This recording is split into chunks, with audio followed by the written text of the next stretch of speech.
Yeah, you couldn't tell me shit. Good evening, everyone. This is Brian McNeil. I want to welcome you to my pop-up live reading from You Couldn't Tell Me Shit. Hope you enjoy it. Sit back, relax, let's have some fun.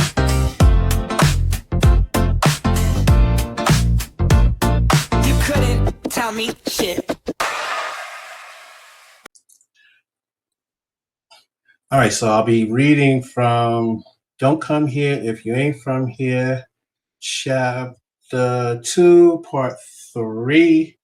And here we are. We're going to start with I Got Juice.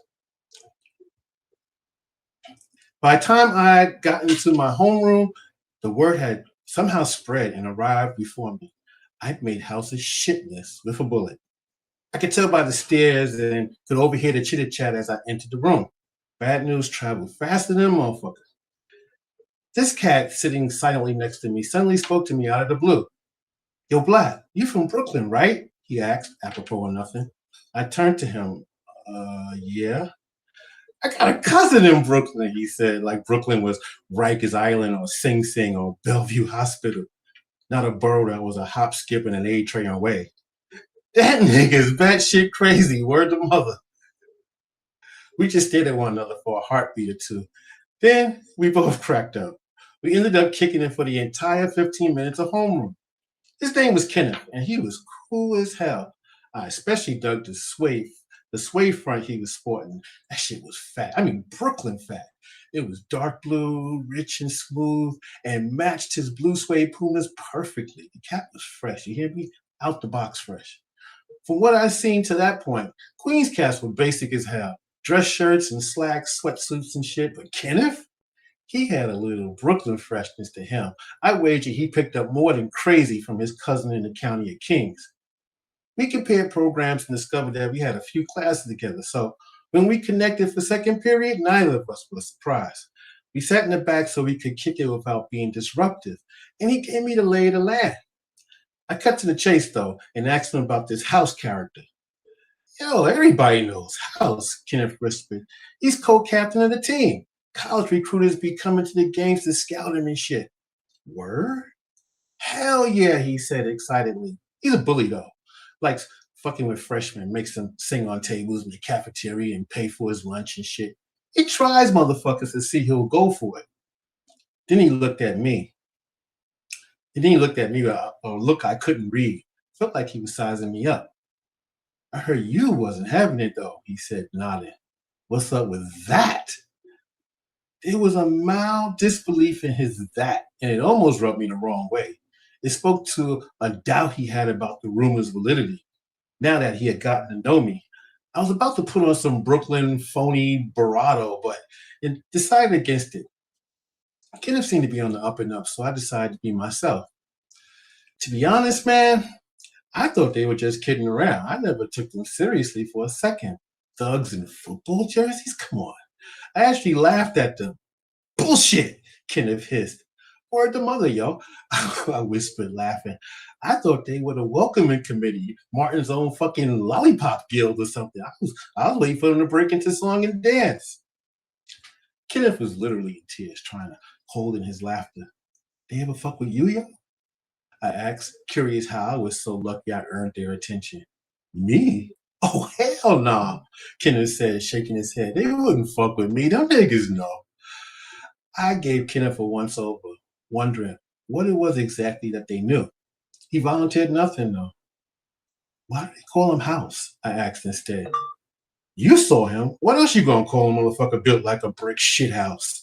We laughed some more, a little loudly, a little too loudly.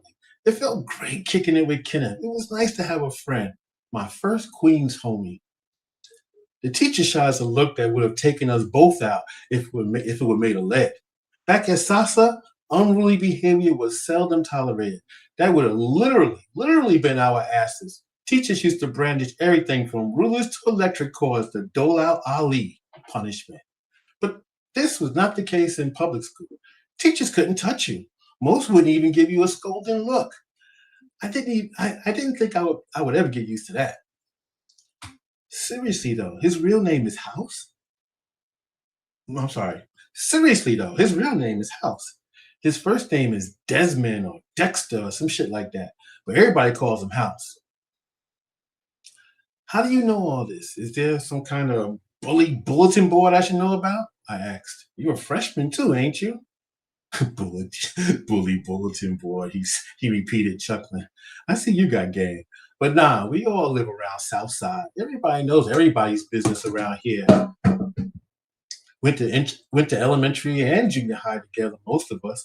Some of these dudes from over there in Rochdale or around Laurelton or Rosedale, but most of us from Baisley or up Suffin or Foch or Linden or down New York Boulevard by my crib over in 40.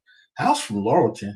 I went to junior high with his little sister, Denise. She's cute, but almost as big as House ass. Plays volleyball and shit. She goes to Springfield. I was at a loss. It was like he was speaking in code the way we 5%ers did sometimes. Obviously, these were locales I ought to know. Springfield sounded familiar. So did Linden. Very familiar. But the Linden I knew was in Brooklyn. He was talking some Queen stuff, I figured. Other quaint places with private homes with two parents, two-car garages, picket fences, and lawn jockeys. Damn, that's right. You from Brooklyn, he said, searching my face. You don't know shit about any of this, do you? I shook my head and shrugged.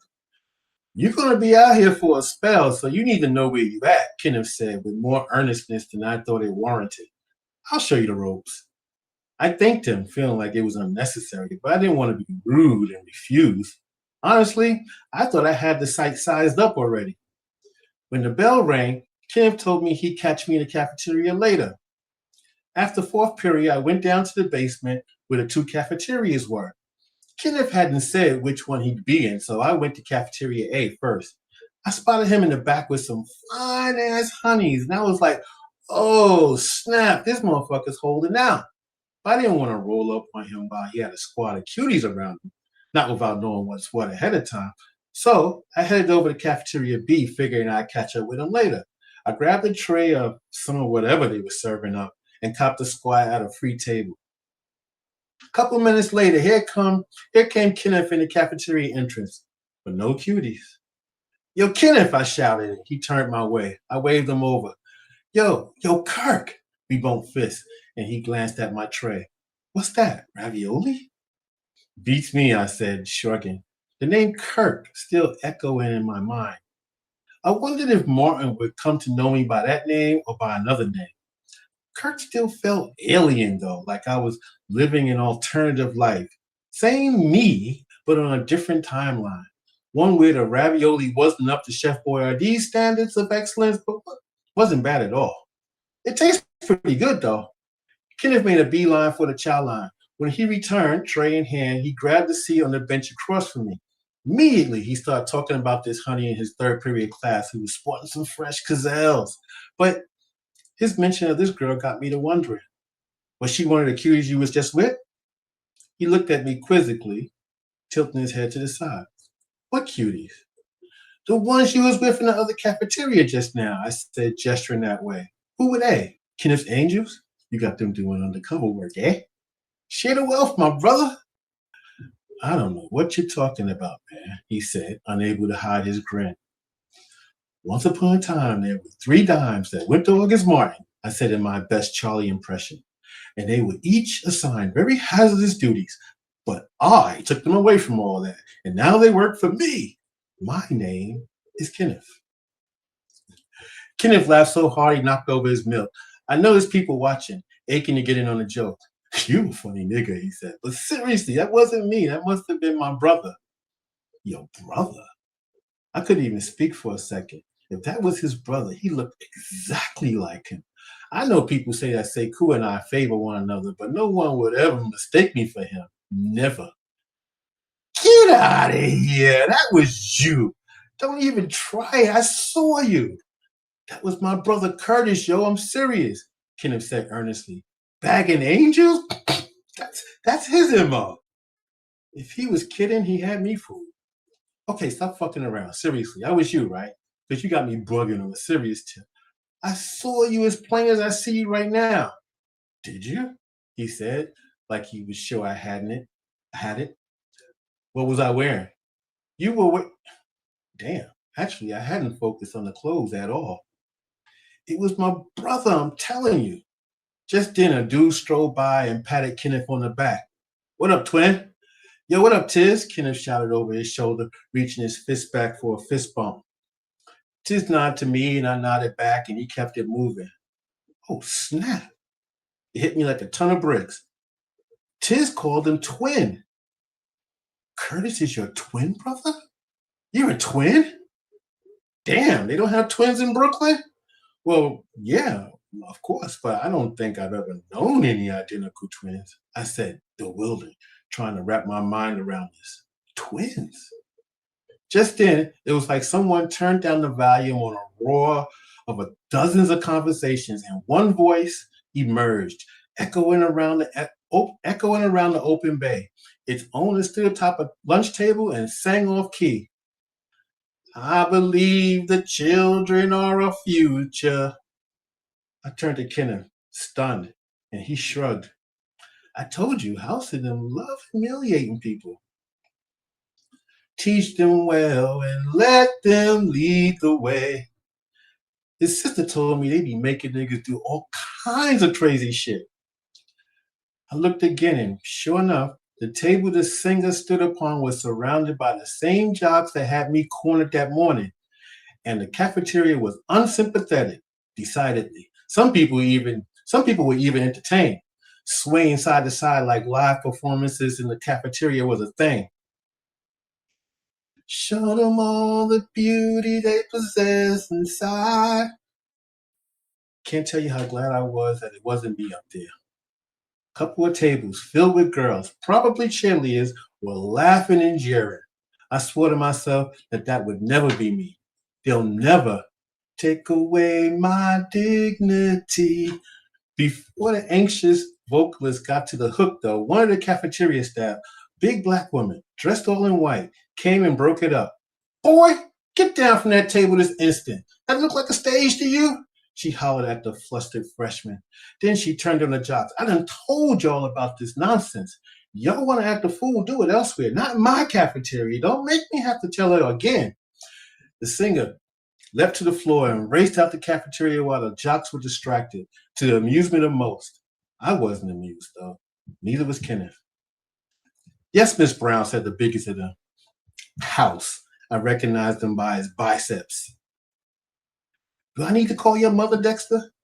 She said to House. No, ma'am, because I'll call Mabel tonight. I will. That won't be necessary, ma'am, he said contritely, but it also sounded kind of routine. She turned and marched back to the kitchen, grumbling to herself. As House turned, he noticed me, and naturally, he remembered me. Great. He walked toward me intently, his eyes growing narrower, the crease in his forehead furrowing deeper with every step. The motherfucker really could do well for himself in Hollywood. I got your baby pop right here, he said, standing right before me, grabbing a handful of his crotch. We ain't done. I'll see you. Sure thing, Dexter, my pride snapped back. See you when I see you. He glared. I full glared back. Then winked and sipped my chocolate milk to show him how seriously I took his threats and posturing. That's when House noticed Kenneth seated across from me. Oh, yo, what's up, Kenneth? What's up, twin? Kenneth just gave him a head nod, a slow one, no words. He was all eyes in a gesture that said, less, top of the day to you, household chap, and more a Clint Eastwood like, do you feel lucky? Well, do you, punk? That threw House off his game, and he almost stumbled over the bench of another table. And it got me to wondering who the hell I was sitting down to lunch with. After House and his crew peeled off, trying to act as if nothing had happened, I turned to Kenneth. House looked shook, man. I said, what's up with that? Kenneth turned to me, a slow grin spreading across his face. He knew exactly what I'd just done with his that from second period. Nice to know a brother be paying attention, I thought. Then we both laughed. Seriously, though. What can I tell you, Kenneth said and shrugged like on the scale of things to be concerned about at Martin. House didn't even rate a second thought. I got juice. I would learn in no time flat just how true that was. Yeah. You couldn't tell me shit. All right, thank y'all for tuning in. I hope you enjoyed the reading. I'll be doing another reading Thursday, August 13th at 10 p.m. I'll be reading part 4, the continuation from the story I read tonight. So tune in if you want to catch more stories from You couldn't tell me shit.